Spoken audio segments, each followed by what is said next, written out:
Hello everyone, this is the Abundance Oracle, and I was hoping today to bring you to the beach where we could dip our feet into the sand and have some nice little walk on the beach. And it's very nice and sunny out here, and especially if I lean towards, I can get a little more sun. But it's chilly out there. My car says 42 degrees, but it feels chillier. All right, I have my notes. So here we go. I'm just going to jump right in. And what is causing this conversation to be had, and I want to start by apologizing too. I've been getting a lot of calls. I haven't been able to return everyone's calls. I still have a few people to get back to. Everyone's worried about money and finance and friends and clients, old clients, I should say. So I'm doing the best I can. If by chance, I always talk too loud, I'm sorry. If by chance we can sort of stabilize within the next couple of days, it'll make a big difference. Okay, I believe that abundance, so I'm just going to read off my notes. So because I wanted to be able to do this quickly because I talk too much. I believe that abundance is so much more than just stuff you accumulate. In fact, ultimately, the stuff may be less important than your personal peace of mind. The safety of yourself and your family, then your friends, is so much more valuable. Today, we're going to spend a short period of time,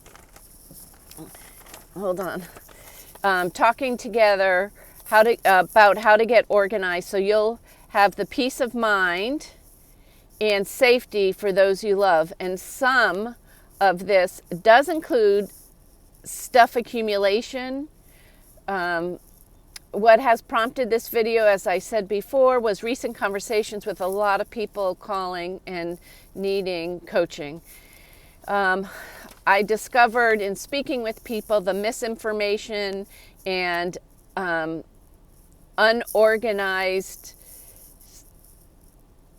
family situations has led them to be worried and concerned themselves about what's going to happen, because I sort of feel the media has been overblowing some of this 2.5 day stock market drop, and most people are not in the stock market except for the retirement assets. Anyhow, let's just keep moving here.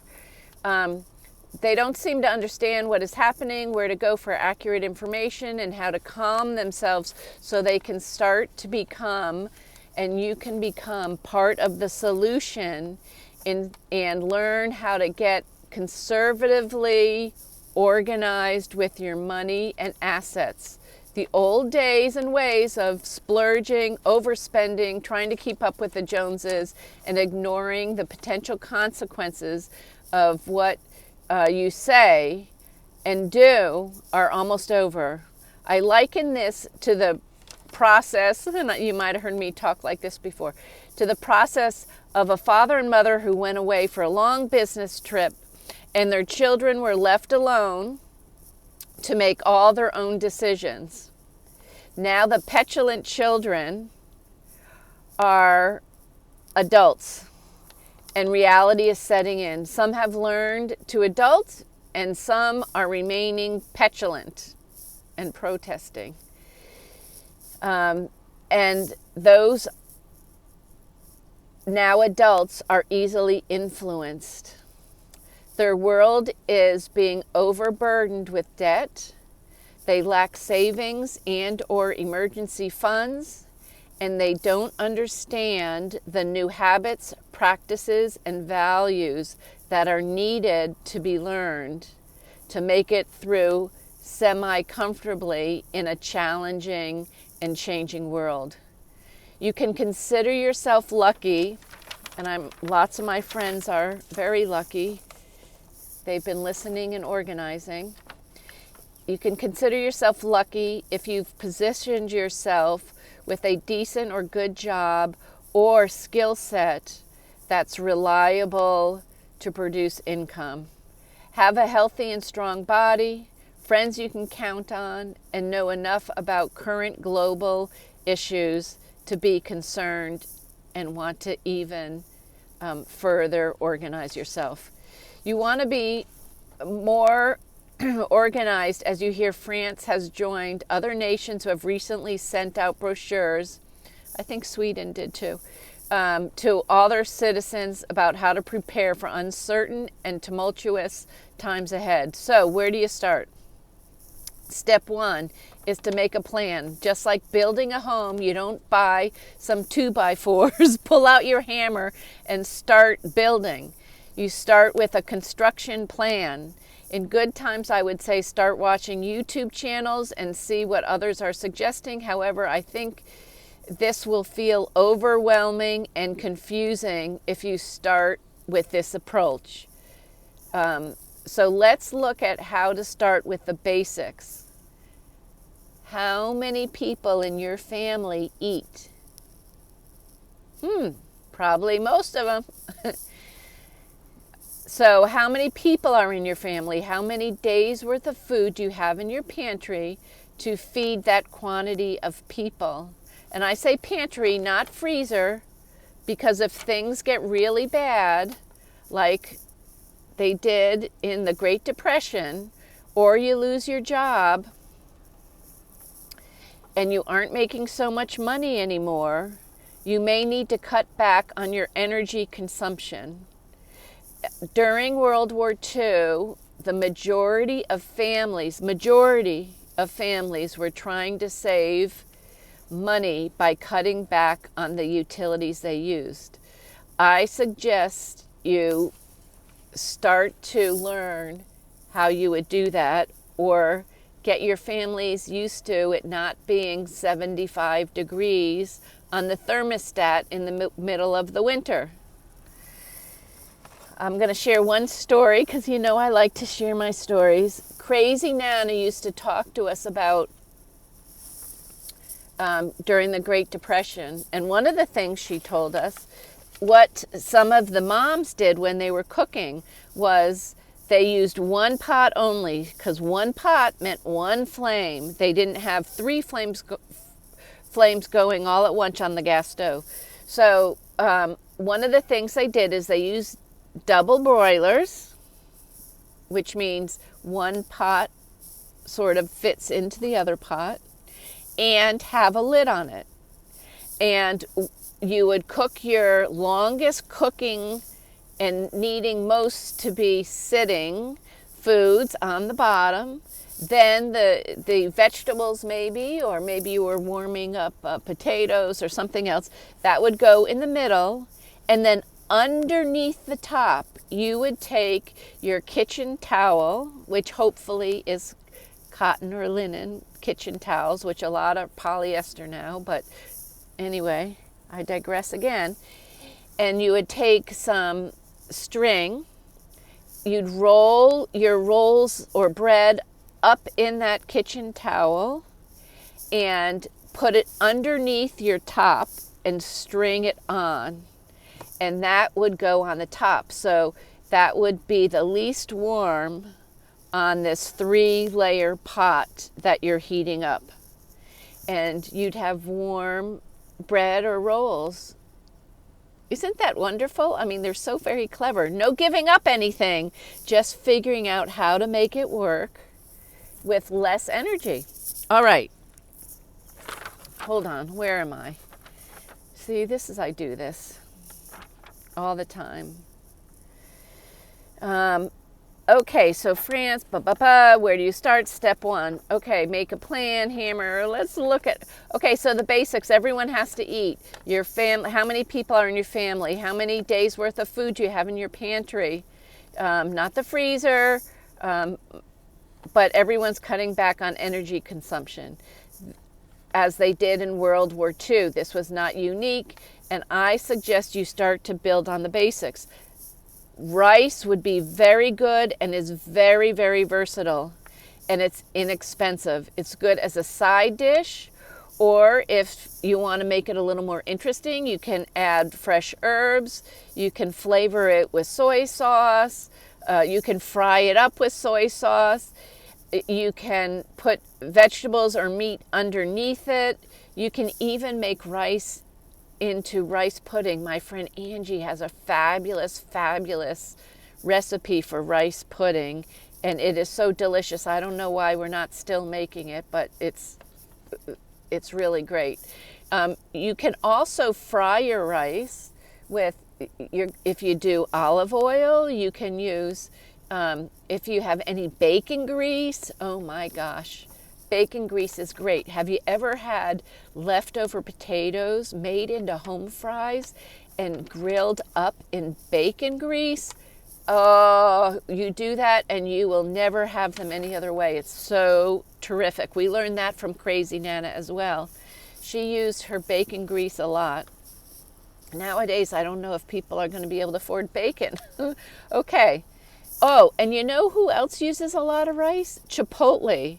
You can either have like lettuce on the bottom of your dish, or you can have rice on the bottom of your dish. They use it as their base all the time. Okay, now let's just see. I gotta keep my notes because otherwise I'll talk to you too much. Okay, so here's some things that you can buy that aren't very expensive, but that you use in a lot of stuff. So potato flakes is another thing you can make a lot out of. Crazy Nana used to make boiled hamburger meat with herbs and seasonings and a little teensy bit of flour in that boiled hamburger meat to thicken it up a little bit. And she used to put it over top of the potato flakes. Okay, here we go. Sugar is very easy. Keep it in a dry, dark place. Vacuum seal it if you can. Salt is the same thing. Get real salt. Redmond's Real Salt has a lot of natural minerals and vitamins in it and is very good and healthy. And stock up maybe on some of your soups. So when you get home from work and you're tired and you have leftover rice or potato flakes from the night before, heat up the soup and pour it on top, and it extends all the meals. Even Elbows noodles, those are good for extenders as well. Okay, and all this stuff lasts a very long time. I've added tea and freeze-dried vacuum-packed coffee and also a lot of lemonade mix to my organizational supplies. All this saving for the food is a great start. You can, if you've already done that and you have 3 to 6 months worth of stuff and you're rotating, you can go to the next thing, which is maybe personal items such as shampoo, conditioner, razors, deodorant, soap, body wash, etc. Or how about dish soap, sponges, floor cleaner, clothes detergent? In short, all the basics you need to have and you know you'll absolutely use. Those are not going to be going down, much in price. They're going to be going up. And if you know you're going to use them, buy them now. And you won't have any supply chain issues. Also consider doing repairs on your home and auto, especially since a lot of the parts will become more expensive and some may be even harder to find. Right now, we're having a little verbal battle with China, and all the big boats with the cargo container stuff, the goods inside those big containers, metal containers, they were ordered not to unload those containers. So they're just doubling down. We're doubling down. Let's see who wins. I know the Chinese economy is in very bad condition right now. I think we have a lot more leverage than they do. So we shall see how it turns out. Okay. So you need to get busy. After one collects, or after you collect all the basic stuff, you might move on to more important sometimes is skill sets. So what you could start saying is, do I know how to protect myself? Do I have the equipment to protect myself? Having reliable friends and being a reliable friend. Have you asked lately any of your friends, do they need help with anything? Can they help you paint a room instead of hiring a painter, or repair the, okay, here's something, repair the dishwasher. My dishwasher clogged up, and I called my friend and I said, now I'd like you to come over and I need help learning how to unclog my dishwasher. I don't want you to do it, but you can coach me along the way. And it worked out pretty well. We discovered my refrigerator was about 25 years old. That old appliances are just, they're really, really good. But nonetheless, a couple months later, we ended up getting a new dishwasher because it was just, parts were unavailable, etc. Anyhow, okay. Emergency medical supplies might be something you want to consider. And how about skills? Have you gotten your basic first aid skills updated through the American Red Cross or the CPR skills, etc.? Gardening skills you can update and keep practicing. It's springtime. It's getting warm everywhere else except for here, it seems. But I'm working on it. Mechanical repair. Learn how to repair things. My mother taught me, I was probably maybe 13, I'm going to say, maybe guessing, maybe 15.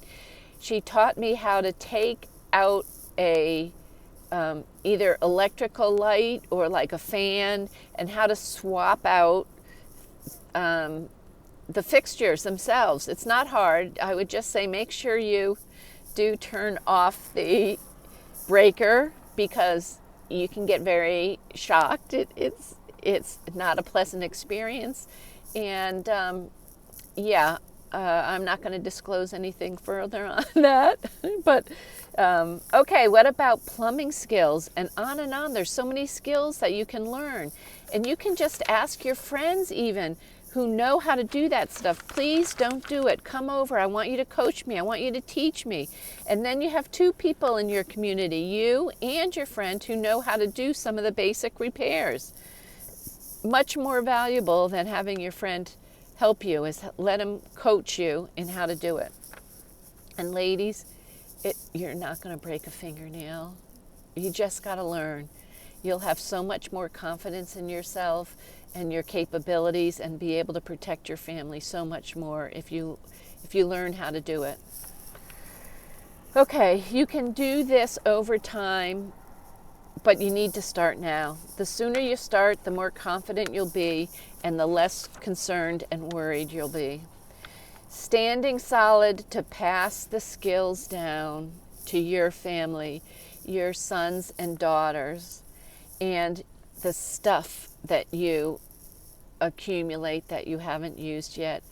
Pass the learning down and the way of thinking down to those that you love and your neighbors, especially, even if they're tired of hearing you say the same thing over and over. Train them. Times are changing. It is no longer as safe to keep your money in a bank. If you all haven't learned about bail-ins, it's basically the banks, if they're going under, this is not the word they would use, but they can confiscate all the money you have in the bank and give you basically a stock ownership certificate in the bank, and they will have up to 99 years to pay you back. By that time, they won't be paying you back, they'll be paying your heirs back, probably your kids. So most people, I have to say, didn't realize, because how many of you have read when you have gone in and opened a bank account, how many of you actually read the paperwork that you were signing? Because this is where it says bail in, not bail out. And Miss Janet Yellen has said that regional banks, there's roughly 5,000 chains in the United States, and of that, 534 are already on the watch list in not good condition. So I don't know what type of banks you have. If you're in a too big to fail bank, a lot of us are avoiding that because you get the help you get is a lot less. They're all a lot of them, not all, I need to say it properly, a lot of them are going to be removing their human beings, and you're going to be interacting with basically it's like an ATM machine with a person's face on it, and you're going to be discussing what you need to have done there, and the human beings are going to be reduced at banks, and there'll be a lot less banks. Ultimately, the worldwide group, if you know what I mean, instead of the national group, is trying to consolidate the banks so that they can control the few that are large and can control the population. If we move to cryptocurrency, it'll be a central bank digital currency, not an independent digital currency. So that's a whole nother conversation to get into. But anyway, okay, I just wanted to tell you I'm not ignoring you if you've been calling and trying to reach me and I haven't been able to reach you or take your call. It's a hectic time when things get tumultuous, and this is a way of talking to everybody without individually talking to you all. So I appreciate you coming. I love you all. Take a deep breath. We're all going to be fine. If the plan currently goes well, you will be so very happy, and people will be much better off than they are now. If the plan only goes so-so, you'll be happy and slightly better off than you are now. And the alternative to all those good things we are not going to discuss, because we, the people, will be voting in and keeping in the people that are going to help us take care of ourselves. Please like, subscribe, and if you can share a comment, I would love it. I'd love to hear. Instead of picking up the phone, I'd love to hear and read your comments. Big hugs, and you'll be okay. We'll all be okay. Try and start to organize, as I call it. Love you all. Big hugs. Bye-bye.